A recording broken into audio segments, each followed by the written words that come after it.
Welcome back to What's the Fact, friends. Kindly comment on this topic. Kiyosaki warns of global financial crisis. Protect your wealth by investing in real assets. According to O'Daily, Robert Kiyosaki, the author of Rich Dad Poor Dad, recently expressed concerns on X about the onset of a global economic collapse. He noted that both Europe and the United States are experiencing recessions and questioned whether a Great Depression is imminent.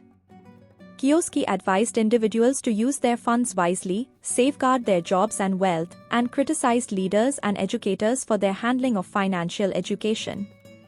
He emphasized that regardless of economic conditions, assets like gold, silver, and Bitcoin retain their value. Kiyosaki suggested that economic downturns can be the best opportunities for wealth accumulation and shared his intention to become wealthier, encouraging others to do the same while wishing them well.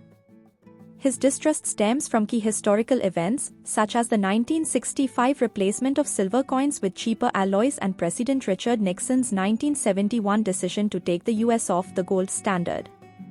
Kiyosaki believes these actions marked the beginning of a financial system in decline.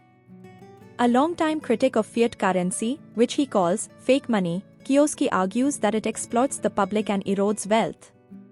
Instead, he advocates for tangible assets like gold, silver, and Bitcoin, which he sees as reliable ways to preserve value during uncertain times. In addition to his investment recommendations, Kiyosaki underscores the importance of financial education. He encourages individuals to learn about money and make informed investment decisions.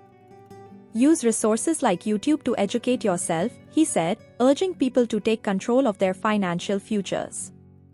As concerns about financial instability grow, Kiyosaki's warnings resonate with many investors seeking to safeguard their wealth.